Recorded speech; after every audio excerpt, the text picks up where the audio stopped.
Hallo, grüß euch, hier ist Inga. Ich habe vor einiger Zeit ein Bild gemalt. Das ist im Moment zu mir zurückgekehrt, weil da eine Geschichte hintersteckt. Und das ist dieses Bild. Und die Technik habe ich euch schon auf einem kleineren Bild einmal vorgestellt. Aber ich werde heute in diesem Video zeigen, wie dieses Bild entstanden ist. Leider ist die Kamera ausgestiegen, als ich hinterher diese kleinen Glitzereffekte aufgebracht habe. Da wird es hinterher nur eine Kamerafahrt drüber geben. Aber seid gespannt, wie dieses Bild entstanden ist, und ich wünsche euch viel Spaß dabei. Wir sehen uns!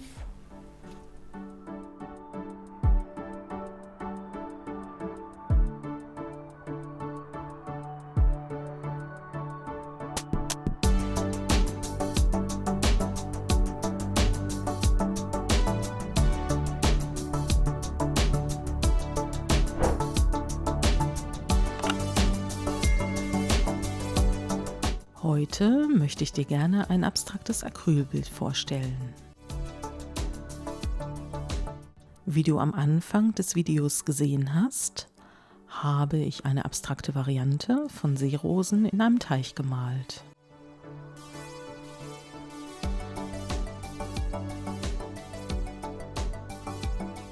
Dieses Bild habe ich für die Mutter eines Freundes gemalt, die sich für ihr frisch renoviertes Wohnzimmer über einem Sideboard ein Bild gewünscht hatte. Die Wand im Hintergrund des Bildes ist in einem dunklen Fuchsiaton gestrichen worden.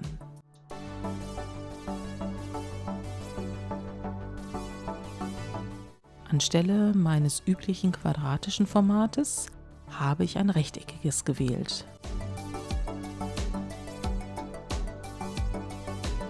Die Leinwand ist ca. 80 x 100 cm groß und der Rahmen ist ca. 3,5 cm tief. So passt das Bild auch ganz wunderbar über das vorhandene Sideboard.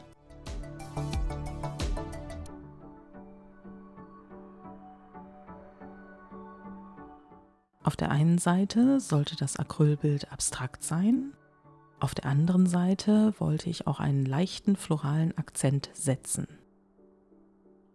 Dazu habe ich dann ein paar Farben ausgewählt, mit denen ich auf diesem Bild arbeiten wollte. Ich habe dir die Farben unten in der Videobeschreibung angegeben. Und zwar sind das im Einzelnen Gelb-Grün, Türkis, permanent Blau-Violett, permanent Rot-Violett, Magenta, Grün-Blau, Titanbuff Hell, Weiß und für leichte metallische Effekte habe ich auch noch Silber und Gold mit auf meiner Farbpalette.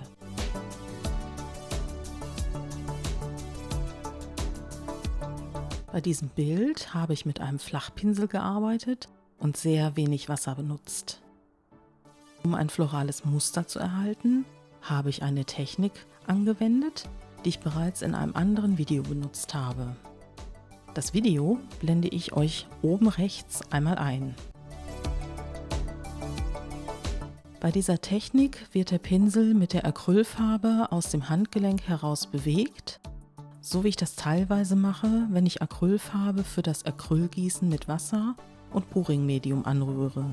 Dabei ändere ich auch die Richtung, sodass der Pinsel mal rechts herum und mal links herum geführt wird, und dadurch, dass es sich dabei um einen sehr trockenen Pinsel handelt, entstehen auch diese wunderbaren leichten Streifen, die quasi parallel zu den Schwüngen auftauchen.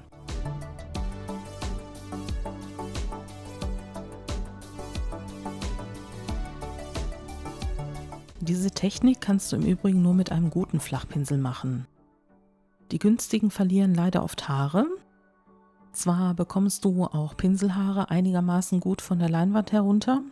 Das machst du, indem du sie vorsichtig mit einem Holzstäbchen abhebst, aber es macht einfach keinen Spaß, ständig das Malen deswegen zu unterbrechen.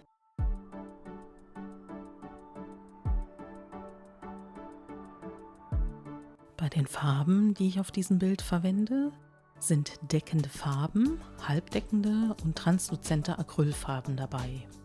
Zu den deckenden Farben gehören Weiß, Titanbuff Hell, Gelb-Grün und Türkis. Sie sorgen dafür, dass keine weitere Farbe mehr durchschimmert und decken darunter liegende Farbschichten sehr gut ab. Dagegen gehören die metallischen Acrylfarben, das Permanent Rot und das Permanent Blau-Violett, zu den transluzenten Farben. Diese lassen darunter liegende Farbschichten teilweise durchscheinen. Mit Hilfe von ein wenig weißer Acrylfarbe werden die Farben nicht nur pastelliger, sondern auch deckender.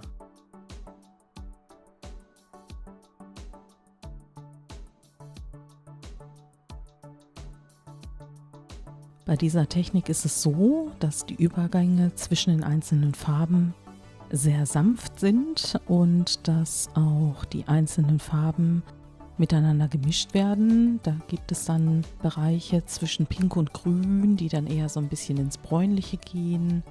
Oder wenn man Weiß hinzumischt, dann treten eben Pastelltöne bis hin zu hellem Türkis, hellem Blau, hellem Rosa auf. Und insgesamt erzeugt das Ganze dann eine interessante Farbschichtung mit Farbnuancen über das ganze Bild verteilt. Und die Pinselstriche machen das ganze Bild dann auch relativ lebendig.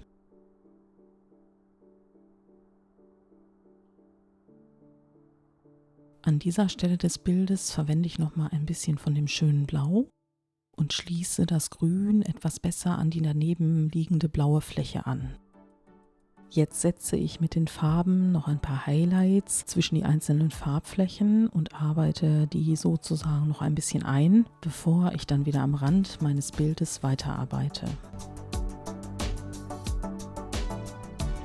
Diese Technik ist fast schon meditativ. Während ich da so gestanden habe und gemalt habe, hatte ich das Gefühl, dass sich in mir ein innerer Frieden und eine Ruhe ausbreitet. Und das war ein sehr, sehr angenehmes Gefühl.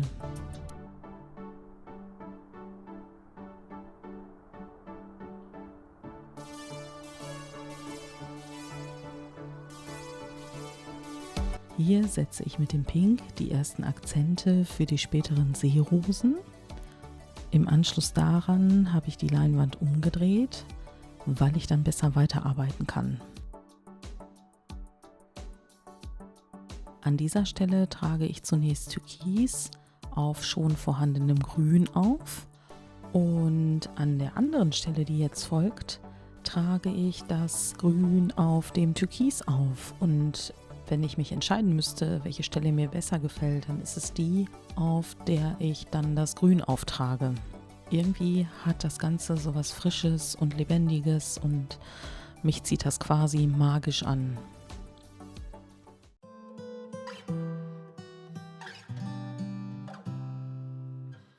Ja, ich male im Hintergrund mal ein bisschen weiter und erzähle euch ein bisschen von der Geschichte, warum das Bild inzwischen zu mir zurückgekehrt ist. Das ist ja eher ungewöhnlich, wenn man für jemanden ein Bild malt, dass dieses Bild dann anschließend wieder zum Künstler zurückfindet. Und hier war es so, dass wir uns ja momentan immer noch in der Corona-Pandemie befinden. Und die Mutter ist also Ende Februar schwer erkrankt an dem Coronavirus. Die ganze Familie hat unter dem Coronavirus gelitten und vermutungsweise wäre es glimpflicher ausgegangen, wenn es da schon die Impfmöglichkeiten für diese Herrschaften gegeben hätte. Die gab es aber nicht. Und so ist es jetzt leider passiert, dass sie sozusagen ihre Wohnung aufgeben musste und inzwischen in einem Seniorenwohnheim lebt. Und dort hat sie eben nicht die Möglichkeit, ein Bild von diesem Format, das ist 80 mal 100 Zentimeter groß, aufzuhängen, sodass ich ihr ein kleineres Bild gemalt habe, damit sie sich daran erinnern kann. Und bei mir ist das Bild erstmal wieder zurückgekehrt.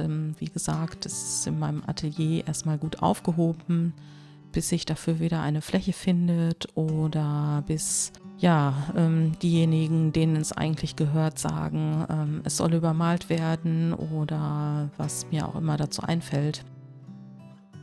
Und ich bin darüber auch recht traurig, muss ich sagen, weil dieses Bild sehr gut auf diese Wand gepasst hat. Und ja, die Wohnung, so wie ich das Bild dafür gemalt habe, die gibt es halt nicht mehr.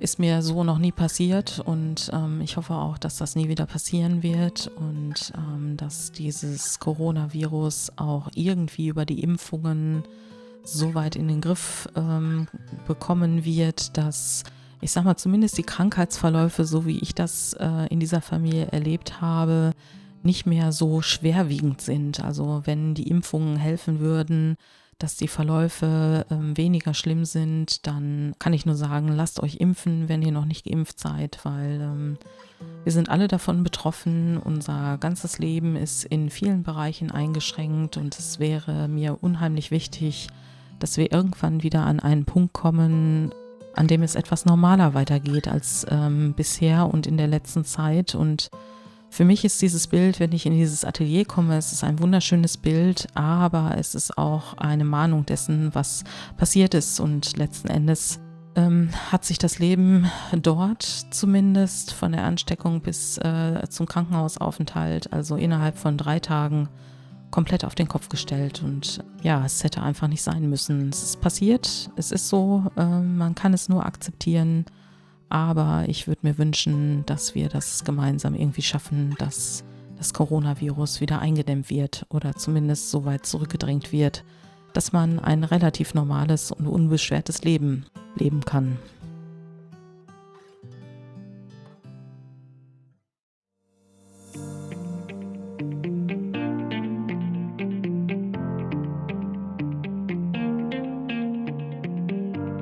Leider ist mir zum Schluss hin meine Kamera ausgegangen und ich war so vertieft in dieses Bild, dass ich es nicht mitbekommen habe. Deshalb gibt es hier von dem Glitter leider nur die Endeversion, sprich ich hatte dort ein bisschen Acrylfarbe aufgetragen und das Ganze dann mit Glitter bestreut und das dann trocknen lassen. Ja, die letzte Kamerafahrt zeigt euch das Bild. Man kann hier genau sehen, wie flach die Strukturen sind, wie gut die mit dem Pinsel eingearbeitet worden sind. Man kann einzelne Pinselstriche erkennen, man kann die Verblendungen zwischen den einzelnen Farben erkennen.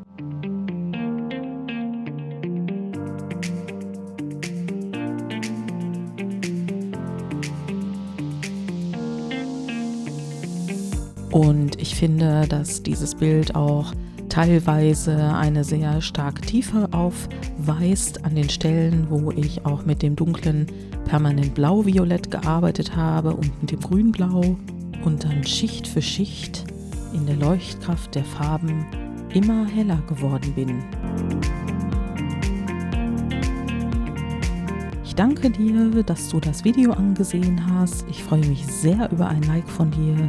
Abonniere doch gerne meinen Kanal und ich hoffe, wir sehen uns beim nächsten Mal.